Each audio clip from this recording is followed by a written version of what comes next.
सो यार AdSense add limit, यहाँ पे जितने भी कंटेंट डाउनलोडिंग वेबसाइट के ओनर होंगे या फिर जितने शॉर्टनर साइट हैं या फिर नॉर्मल ब्लॉग को छोड़ के जितने भी साइट होते हैं उन सभी साइट में एडसेंस का एड लिमिट तो आता ही है। ये सब डेली का चर्चा है, बहुत सारे एड लिमिट आते हैं एंड मोस्टली जितने भी लाइक फेसबुक की एडसेंस बूस्टिंग करते हैं उन साइट में तो एडसेंस एड लिमिट का डेली का चर्चा है। ओके, तो इस वीडियो में बताऊंगा आप कैसे जो है इस एडसेंस एड लिमिट से अपने साइट को बचा सकते हैं, अपने एडसेंस अकाउंट को सिक्योर कर सकते हैं। ऐसे कुछ 5 प्रो टिप्स दूंगा जिससे आप जो है एडसेंस एड लिमिट आने से बचा सकते हैं अपने साइट को। So hey guys, it's me Himanshu share back on the interesting video. So यार कैसे हो सब लोग? सो यार जैसे कि आप सब पता हूं website designing, SEO and blogging tips and tricks के ऊपर वीडियो बनाता रहता हूं। तो आपने अगर वीडियोस नहीं देखे तो चैनल में जरूर चेकआउट करना, बहुत ही इंटरेस्टिंग वीडियोस आपको मिल जाएंगे। Okay, and in this video में आपको बताऊंगा आप कैसे जो है अपने एडसेंस अकाउंट को एड लिमिट से बचा सकते हैं। जो भी साइट आप यूज कर रहे हो, आप रेफरल ट्रैफिक ले रहे हो, आप रीडायरेक्ट ट्रैफिक ले रहे हो, जैसे भी साइट हो उन सभी साइट में कैसे आप एड लिमिट को बचा सकते हो, एड लिमिट आने से बचा सकते हो। ओके, तो चलो इस वीडियो को शुरू करते हैं। उससे पहले गाइस चैनल को अभी तक सब्सक्राइब नहीं किया है तो मेक श्योर सब्सक्राइब कर दो एंड लेट्स बिगिन गाइस।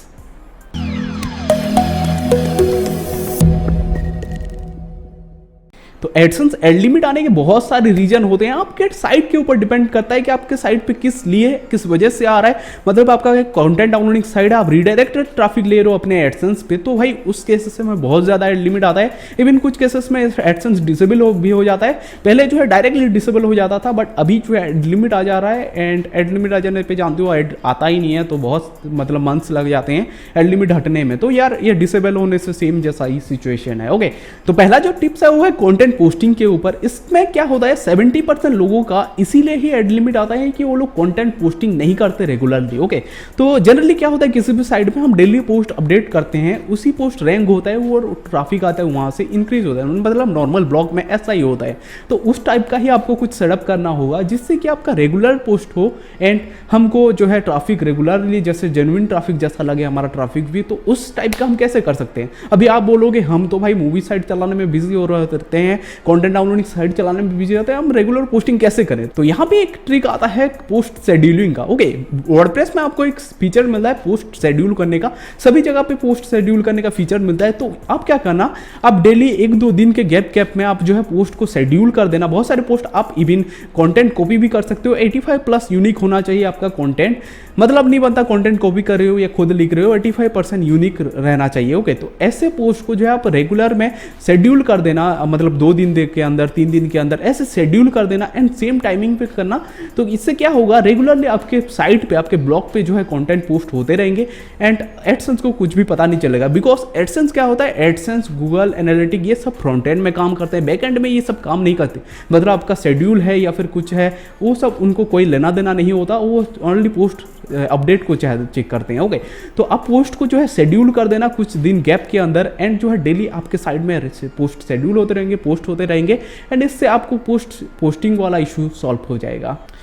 दूसरा जो टिप आता है वो कंटेंट डाउनलोडिंग वेबसाइट के लिए होता है। स्पेशली जितने भी यहाँ पे कंटेंट डाउनलोडिंग आप साइट चला रहे हो, आप फ्री डाउनलोड लिंक्स दे रहे हो या फिर डाउनलोड लिंक दे रहे हो, इवन अलग साइट के लिंक दे रहे हो, तो उस केसेस में आपको क्या करना है, जितने भी बटन्स होंगे आपके वहाँ पे आपको ब्लैंक डालना है, डैश ब्लैंक डालना है एट्रीब्यूट्स में एंड जो है नो फॉलो का जो है एट्रीब्यूट डालना है। इससे क्या होता है आपके जितने भी क्लिक्स होंगे वो एक न्यू टैब में ओपन होंगे, जिससे जो आपका साइट का बाउंस रेट बहुत ही कम हो जाएगा। एडसेंस क्या करता है, एडसेंस गूगल एनालिटिक आपके साइट के सभी चीज़ों को ट्रैक करता है। आपका यूजर कहां से कहां जा रहा है, कितना टाइम स्क्रॉल कर रहा है, कौन से बटन पे क्लिक कर रहा है, कौन से बटन से किस पेज पे जा रहा है, ये सब ट्रैक करता है। तो इसके लिए आपको जो है ओपन इन ब्लैंक का चेक करना होगा, जिससे क्या होता है आप जितने भी क्लिक्स आएगा वो सब ब्लैंक पेज पे ओपन होगा, न्यू टैब पे ओपन होगा, जिससे आपका जो है बाउंस रेट कम हो जाएगा एंड बाउंस रेट कम होने से आपका एडसेंस ज़्यादा सिक्योर रहता है। एडसेंस में बाउंस रेट ट्रैक होता है। ओके, उसको बचाने के लिए आपको बाउंस रेट कम करना होगा एंड इस ट्रिक का यूज़ करके जो है आप एडसेंस बाउंस रेट को कम कर सकते हैं। थर्ड टिप जो है वो है पोस्ट टाइटल के ऊपर। आप जिस भी साइट से पोस्ट कॉपी कर रहे हो या फिर आप किसी जनरेटर में जनरेट कर रहे हो, उसमें क्या करना होगा, उसमें आपको जो है पोस्ट 100% टाइटल कॉपी नहीं करना है, थोड़ा कॉपी करना है। उसके बाद अपना साइट का नेम लिख देना या फिर लेटेस्ट लिख देना या फिर कैटेगरी का नेम लिख देना, एक डैश देके डैश या फिर सेमीकोलन देके जो है आपका कैटेगरी का नेम लिख देना। इससे क्या होता है जितने भी सिमिलर साइट के पोस्ट होंगे उससे अलग हो जाएगा आपका टाइटल। एंड यूआरएल जो होता है पोस्ट का जो ऑटो जनरेटेड यूआरएल होता है उसमें से थोड़ा कट कर देना। मान लो मेरा latest latest file downloading, latest APK pure side हो गया, डैश हो गया, तो उसके बाद एपीके प्योर को हटा देना। ऐसे जो आपका यूआरएल को थोड़ा छोटा कर देना, इससे जो है सिमिलर यूआरएल्स आपको ट्रैक नहीं कर पाएंगे, गूगल जो है सिमिलर यूआरएल को ट्रैक नहीं कर पाएगा। इससे आप जो है कंटेंट कॉपीराइट से बच सकते हैं। चौथा जो मेन पॉइंट आता है वो होता है इमेजेस के ऊपर। यहाँ पे जितने भी लोग इमेजेस डाउनलोड करते हैं, अपने ब्लॉग में डालते हैं, अपने पोस्ट में डालते हैं, वो सब क्या करते हैं, 95% लोग दूसरे साइट से इमेजेस डायरेक्टली सेव कर लेते हैं। आप किसी भी पोस्ट में जाते हो, राइट क्लिक करते हो, सेव इमेज कर देते हो एंड उसको जो है अपने ब्लॉग पे यूज़ कर लेते हो। उससे क्या होता है, उस इमेजेस का जो ओरिजिन यूआरएल होता है वो हमारे साइट पर आ जाता है। एंड इवन कुछ ब्लॉगर्स ऐसे करते हैं, उस इमेज को डायरेक्टली क्लिक करके स्लाइड करके अपने साइट पर ले आते हैं। तो उससे क्या होता है, उस इमेजेस का ओरिजिन यूआरएल हमारे साइट में रह जाता है, का ऑल टेक्स्ट जो होता है वो रह जाता है। तो इससे बचने के लिए आपको क्या करना होगा, इमेजेस को राइट क्लिक करके सेव कर रहे हो, सही बात है, सेव कर देना, इमेजेस को रीनेम कर देना एंड उसके रीनेम के अंदर अपना साइट का नेम लिख देना। एंड इमेजेस का जो फाइल फॉर्मेट होता है, लाइक पीएनजी में है इमेज, तो उसको वेबपे में कन्वर्ट कर देना या फिर जेपीईजी में कन्वर्ट कर देना। वेबपे में कन्वर्ट करोगे तो क्या होगा, आप साइट में फास्ट लोडिंग होगा, तो वेबपे में कन्वर्ट करो एंड वेबपे साइट को, अब वेबपे इमेजेस को आप कैसे साइट में अपलोड कर दे सकते हो, इसके ऊपर टेक्निकल रिपोर्ट भाई ने एक अच्छा सा क्विक वीडियो बनाया, वो वीडियो जरूर देखना, मैं डिस्क्रिप्शन में लिंक दे दूंगा एंड पहले से देखिए हो तो सही बात है, तो वो कन्वर्ट कर देना। उसके बाद क्या होगा, इमेजेस का कॉपीराइट जो होगा वो हट जाएगा कंप्लीटली एंड आपको किसी भी तरीके का इमेजेस कॉपीराइट इश्यूज नहीं आएगा। तो कुछ साइड में क्या होता है, हम ऐसे इमेजेस को सेव ही नहीं कर पाते। ऐसे केसेस में क्या करना होगा, आपको विंडोज़ का एक स्निपर टूल होता है, विंडोज़ का स्निपर टूल यूज़ करना, उसको क्रॉप कर देना, उस साइड को आप स्क्रीनशॉट को क्रॉप करने जैसा होता है वो, तो उसको यूज़ करना, उसको सेव करके फिर कन्वर्ट कर देना, अपलोड करना। उससे क्या हुआ, आपको वही इमेजेस में मिल जाएगा एंड आपको किसी भी तरीके का कोई कॉपीराइट वहाँ पे नहीं मिलेगा। तो इस ट्रिक का यूज़ करके जो है आप कॉपीराइट फ्री इमेजेस डाल सकते हो अपने साइट पे एंड एडसेंस बैड होने से इवेंचुअली इसको बचा सकते हो।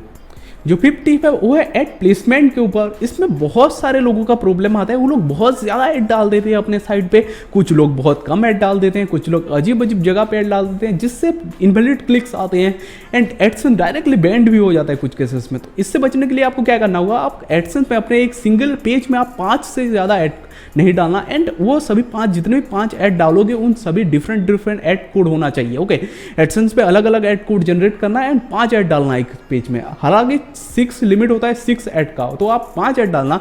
सेव रहने के लिए हमको ज़्यादा क्लिक नहीं चाहिए या फिर ज़्यादा जो है इंप्रेशन नहीं चाहिए, कम क्लिक एंड सेव रहना चाहिए एडसेंस। ओके, तो आप 5 ऐड कोड डालना एंड 5 ऐड ही शो करना अपने एक ब्लॉग पे एंड आप कभी हेडर के ऊपर नहीं ऐड डालना। मतलब कि कुछ साइड में कुछ स्क्रिप्ट में क्या होता है, हेडर के ऊपर ही आ जाता है ऐड एंड जो फूटर के नीचे आ जाता है, ऐसे ऐसे अजीब अजीब जगह पे नहीं डालना, साइट के अंदर होना चाहिए, हेडर एंड बॉडी टैग के नीचे नहीं होना चाहिए ऐड कोड। ओके, तो अंदर ही साइट के अंदर ही ऐड कोड डालना एंड अलग अलग ऐड कोड का यूज करना जिससे जो है एडसेंस सिक्योर रहता है। एंड मोस्टली जो इंपॉर्टेंट होता है वो फ्लोटिंग एड्स का। फ्लोटिंग एड्स कभी एडसेंस में यूज नहीं करना। जितने भी शॉर्टनर साइट होते हैं वो सभी फ्लोटिंग एड्स यूज कर लेते हैं एंड जो है एडसेंस बैंड हो जाए। फ्लोटिंग का आप अलग एड नेटवर्क के साथ यूज करते हो, एक्स्ट्रा के साथ यूज कर सकते हो या फिर प्रोपेलर एड्स, ऐसे टाइप के एड नेटवर्क के साथ जो है आप फ्लोटिंग एड्स यूज कर सकते हो, कुछ भी इश्यूज नहीं आता। बट एडसेंस के साथ बहुत स्टिक है भाई, एडसेंस के साथ डायरेक्टली बैंड हो जाता है इनवैलिड क्लिक से। ओके, जो लास्ट टिप है वो है प्रो टिप्स है। यहाँ पे जितने भी लोगों का मूवी डाउनलोडिंग साइट है, कंटेंट डाउनलोडिंग साइट है एंड उनका हाई ट्रैफिक है, लाइक RT 200-300 रियल टाइम है, उन सभी लोगों का क्या होता है, एक अलग अप्रोच यूज करना पड़ता है। ऐसे नॉर्मल अप्रोच से काम नहीं चलता, हमको एक अलग अप्रोच यूज करना पड़ता है जो कि है fresh AdSense and verified AdSense को यूज करके। ओके, अब वेरीफाइड एडसेंस बहुत ज़्यादा सिक्योर रहता है एंड उसमें जो है प्राइस बहुत ज़्यादा आता है। वेरीफाइड एडसेंस अकाउंट का आपको 10,000 से कम में नहीं मिलता, आपको भी पता है, मुझे भी पता है ये। एंड फ्रेश अकाउंट वहाँ पे कम प्राइस में मिलते हैं एंड रिस्क ज़्यादा होता है, तो आपको फ्रेश अकाउंट यूज़ करना है।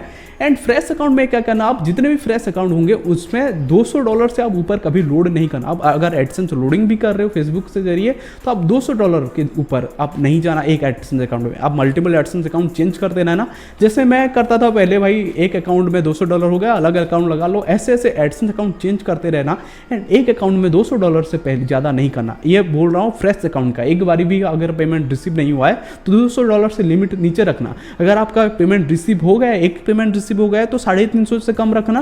एंड अगर आपका एक मतलब 3-4 पे वाला अकाउंट है तो आप जो है $400-500 से कम ही रखना। इवन अगर आपका 10-20 पे वाला अकाउंट भी है तो आप $1000 से कम रखना। एडसेंस डिसेबल नहीं होता है। अगर आप $1000 से ज़्यादा कर लेते हो, जितना भी वेरीफाइड अकाउंट क्यों ना हो, वो उड़ेगा ही उड़ेगा। एंड आपको भी पता है, मुझे भी पता है, पेमेंट देने के टाइम पे ही उड़ता है, पहले से कभी नहीं उड़ता है एडसेंस अकाउंट। ओके, तो होपफुली ये वीडियो जो है आपको अच्छा लगा होगा। ये वीडियो अच्छा लगा तो लाइक जरूर करना, एंड ऐसे ही टॉपिक्स के ऊपर वीडियो चाहिए तो भाई चैनल को जरूर सब्सक्राइब करो, एंड कुछ डाउट्स है तो कमेंट जरूर करना, मैं रिप्लाई जरूर दूंगा। मिलता हूँ नेक्स्ट वाले वीडियो में एक नेक्स्ट टॉपिक के साथ। टेक केयर, बाय बाय, नमस्कार।